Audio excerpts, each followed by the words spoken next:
Hello friends, I am Razwana. Welcome back to my channel #Razwana Exam Practice। आज के इस video में हम इंग्लिश सेकेंड ईयर के इम्पॉर्टेंट क्वेश्चन एंड आंसर्स को डिस्कस करेंगे। ठीक है, चलिए यूनिट वाइज चलते हैं। फर्स्ट हमारा चैप्टर है यहाँ पर पोएट्री में फियर, जो कि एग्जामिनर का फेवरेट यूनिट है, पोएट्री। ठीक है, तो यहाँ से आपको क्वेश्चंस आने के चांसेस हैं। यहाँ पर a, what is the central idea of the poem fear. फिर आपको क्वेश्चन आएगा, how can one overcome fear. फिर थर्ड क्वेश्चन यहाँ से आएगा आपको, what does the line the river needs to take the risk of entire the ocean mean. मैं आपको फिर से कहना चाहूँगी, इनसे आने वाले कोई भी क्वेश्चंस के लिए एक ही स्ट्रॉन्ग आंसर काफ़ी होगा, चाहे वो थीम बेस हो, सेंट्रल आइडिया हो या मैसेज। आप इसी आंसर को थोड़ा मॉडिफाई करके लिख सकते हो सब क्वेश्चंस के लिए। ठीक है, ये इतना इम्पॉर्टेंट नहीं है, लेकिन अगर आ भी गया आपको तो यहाँ पर से आपको बी बीट ज़रूर आएगा।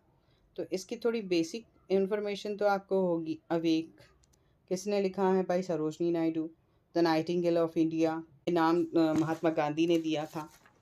इसकी बेसिक इन्फॉर्मेशन थोड़ी सी भी अगर आप लिख लोगे तो 2 मार्क्स तो स्कोर कर लोगे। अगर आप मैंने अपना शॉर्ट वीडियो जो अपलोड किया था, जहाँ पर मैंने यूनिट वाइज आपको बताया कि कौन सा यूनिट स्किप करना है, कौन सा बैकअप पे रखना है, कौन सा आपको कम्प्लीटली पढ़ना है। ठीक है, coming to the third unit, आपको यहाँ पर पोएट्री में ये वाला जो है बहुत इम्पॉर्टेंट है। पोएट्री का थर्ड यूनिट जो है आपका बहुत इम्पॉर्टेंट है। इसमें से आपको रिपीटेड क्वेश्चन आएगा, what is the theme of the poem. फिर आएगा आपको according to Keats, when does one hear a cricket song. और लास्ट क्वेश्चन ज़्यादा तो नहीं रिपीट हुआ है, लेकिन ये दोनों क्वेश्चंस तो बहुत ज़्यादा रिपीट हुए हुए हैं, तो इसीलिए मैं आपको बोल रही हूँ कि बहुत बहुत इम्पॉर्टेंट है। ठीक है, ये है आपका डी बिट। ठीक है, next, the good bye party for miss Pushpa TS। ये आप बैकअप के लिए रख सकते हो, बैकअप यूनिट होगा आपका। ठीक है, अगर इसमें से क्वेश्चन आ भी गया बैकअप में भी रखे तो आपको ये वाला क्वेश्चन बहुत रिपीटेड है। Just go through with this questions.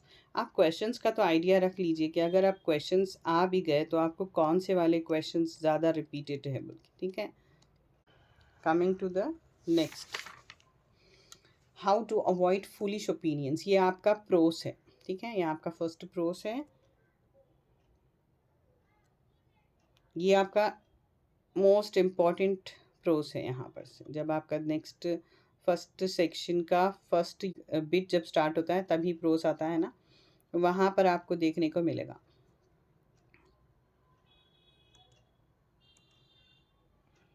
तो यहाँ पर से आपको क्वेश्चंस देखने को मिलेंगे, A, B और D।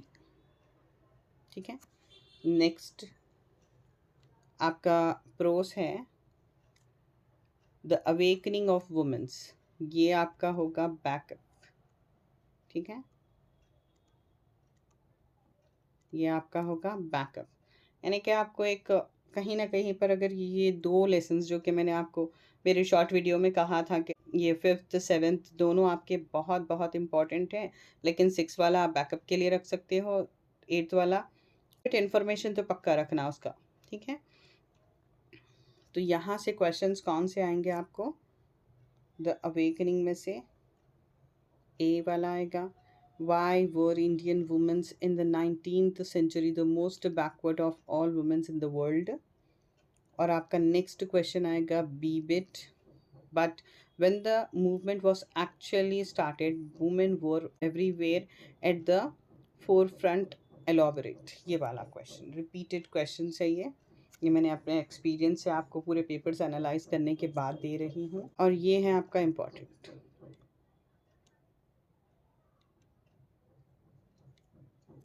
इसमें से आपको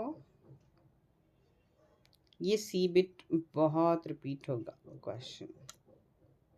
ठीक है, मैंने बहुत सारे क्वेश्चन पेपर्स देखे, ये वाला क्वेश्चन ही रिपीटेड, लेकिन just go through these questions also. ये क्वेश्चंस को एक बार देख लीजिए कि ये क्वेश्चंस में जैसा कि यहाँ प्लास्टिक है, प्लास्टिक देख लिए तो आपको आइडिया हो जाना चाहिए कि ये आपका 7th नंबर का प्रोस है। ये क्वेश्चंस को देख लीजिए। डॉक्टर वासुदेवन अगर आप देखोगे तो आपका दिमाग खुद कहने लगेगा कि हाँ ये प्लास्टिक पोल्यूशन में का है ये बोल के, ठीक है।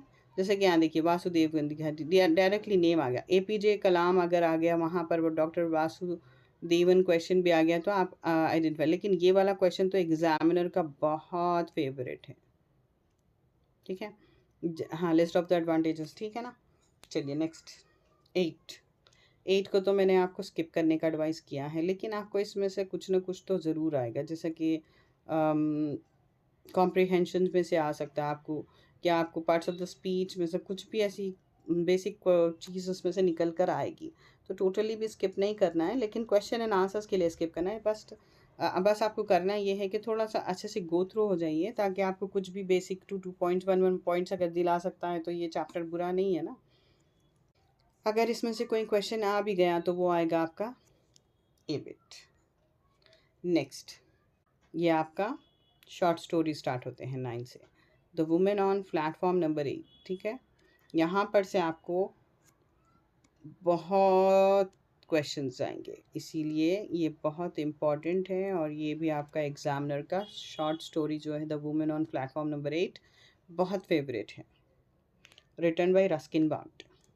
इसका इम्पॉर्टेंट क्वेश्चन जो एग्जामिनेशन के हिसाब से मैंने एनालाइज किया है, ए बिट है, बी बिट है और सी है। सी तो मल्टीपल टाइम है, ठीक है। चलिए कमिंग टू द नेक्स्ट 10, आपका 10th वाला जो है a gift for Christmas, a gift for Christmas है, ठीक है। ये वाला जो है आप एग्जामिनर का इम्पॉर्टेंट यूनिट पकड़ के चलिए, ये पक्का इसमें से क्वेश्चंस आएंगे। ये 2 में तो बिल्कुल बिल्कुल भी सोचना नहीं है, आपको अच्छे से थरो होना है। तो इम्पॉर्टेंट क्वेश्चन आपको जो मैंने एनालाइज किया है रिपीटेड, ए है और फिर है डी। ये 2 क्वेश्चंस बहुत इम्पॉर्टेंट है। नेक्स्ट, ये टोटली स्किप कर सकते हैं आप, लेकिन जस्ट इन्फॉर्मेशन रखना, इसमें से कुछ भी बेसिक आपका ग्रामर पार्ट कुछ भी पूछ सकता है। तो इसमें से अगर कोई क्वेश्चन आ भी गया, मैंने तो नहीं देखा इसमें से रिलेटेड कोई क्वेश्चन तो नहीं आया था। Coming to the next, an interview, ये आप बैकअप के लिए रखना है। दिस इज योर बैकअप, ठीक है। बैकअप में आपको ज़्यादातर क्वेश्चन रिपीट है, लेकिन फिर भी comparison to the 2 units 9 and 10 ये बहुत कम है, यानी कि आपको बैकअप पे भी आया तो 9 एंड 10 के ऑपोजिट में ही आएगा ये, इसीलिए इसको मैं बैकअप बोल रही हूँ। नहीं भी पढ़े तो चलता, लेकिन you need to be prepare, ठीक है। Thank you for watching my channel. अगर आप चैनल पे न्यू हो तो सब्सक्राइब करना बिल्कुल ना भूलें, और चैनल को लाइक शेयर भी करना और सब्सक्राइब भी करना। Thank you.